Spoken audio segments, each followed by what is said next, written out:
Hello you most beautiful and most amazing top 10ers, I'm Rebecca Felgate and today I am giving you some friendly advice as to where not to go in this crazy playground we call the internet. So big warning for you, the first 3 are safe for work, but the last 7, let's just say they're absolutely not. So you've been warned. This is the top 10 websites you should never visit, and please, just don't go there. In at number 10, we have the world's worst website ever.com. I mean, does what it says on the tin. Warning, do not visit this website if you like nice, smooth, user-friendly, slickly designed websites, or if you're epileptic. The world's worst website ever is a pre-millennial looking nightmare. Ever wondered what websites look like before we figured out the internet? I would say check this out, but really, just save yourself. Don't. It's kind of horrible. So there's whimsically scrolling text, color words on retina burning backgrounds, clip art, rudimentary GIFs, and many flashing images. Although I have to say, in my opinion, they could have gone further with a mouse that trailed stars or hearts as you moved it. Anyone remember those? Great. Good times. Getting a little bit more serious at number 9, we have the death clock. So I don't care what kind of voodoo stuff some of you may believe in, but I refuse to believe that a computer-generated random response death clock can accurately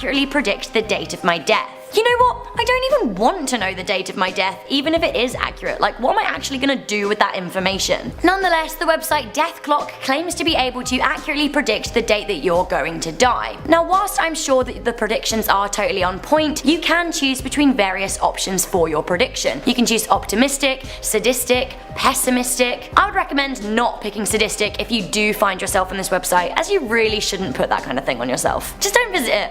Don't do it. In at number 8, we have the Magic 8 Ball. So a lot like the Death Clock, the Magic 8 Ball pretends to be able to guide your life. So it's basically a lot like those 8 balls that you get in life, which you give a good shake and ask a question like, does he like me? And the ball gives you a whole load of sass. For example, sources say no, and all of your dreams are literally crushed. You shake again, and you get a completely different answer. So Ask 8ball.net is a lot like that, but a website. So you type in your question, hit enter, and it gives you the usual sassy 8-ball answer. It claims to be able to make your decisions easier, but if you need an 8-ball to make your decisions, you also need to check yourself. Also, it can get very, very creepy. For example, I asked if it knows where I live, and it said, it is certain. This next website also definitely knows where you live, and is sending someone to find you. Another little warning, guys, we're done with borderline acceptable stuff. Get ready for like the seriously creepy, freaky, sick, and vile stuff. In at number 7, we have Take This Lollipop. The website Take This Lollipop dares you to take a shiny blue, and I'm guessing raspberry flavored lollipop, which obviously you do because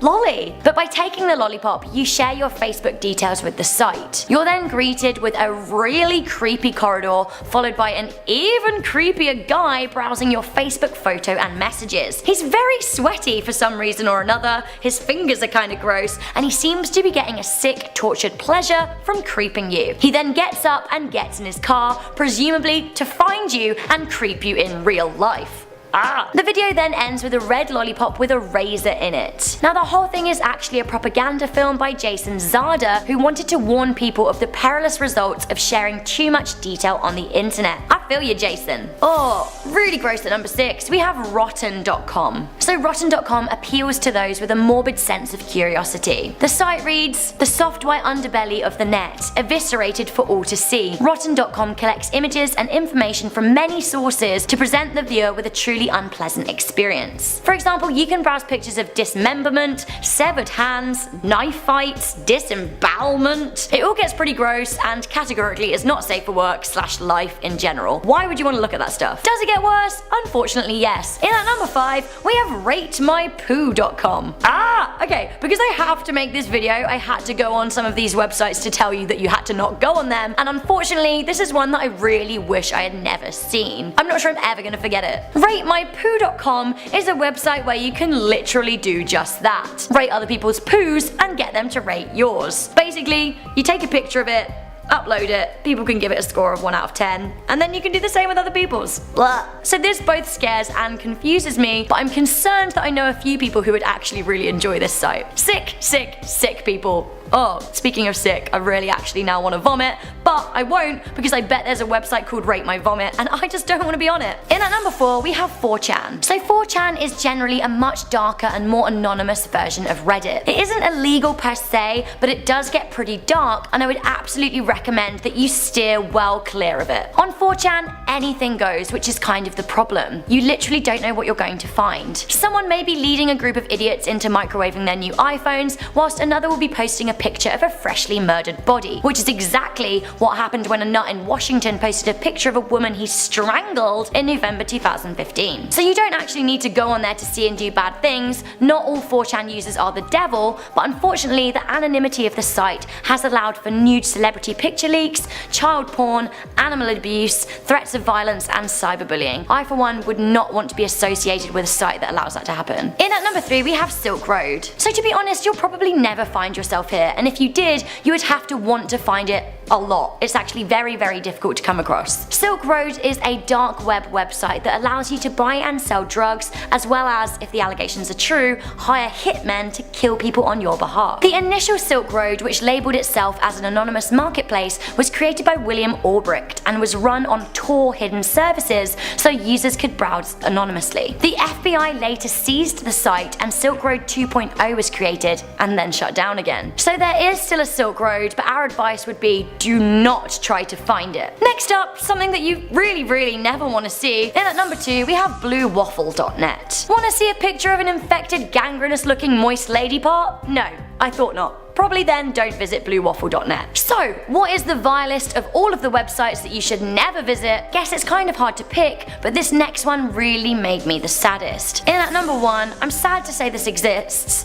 it's reddit.com/watchpeopledie. So this is totally sick, and what is worrying is that there are over 120,000 subscribed readers to this subreddit. Here is a place that users come to find video footage of people as they die. The number 1 rule of the subreddit is, I quote, "There must be a person, not an animal, actually dying in the link." Pretty self-explanatory. Moderators can and will remove posts at their own discretion if it's apparent that no one died in your submission. So one example of a post here is, "A man who was crushed in a scooter accident, his beating heart can be seen." What's also extremely disturbing is that you can also post requests as to the type of death you would like to see next. So ultimately, I find all of this a bit much, and I really don't think that any of you guys should visit any of these websites. They're not nice. Do you guys have any suggestions of websites that we should stay away from? Let me know in the comment section down below. Also, did you like this video? Let me know. Did any of you go on the sites? Actually, don't tell me. I don't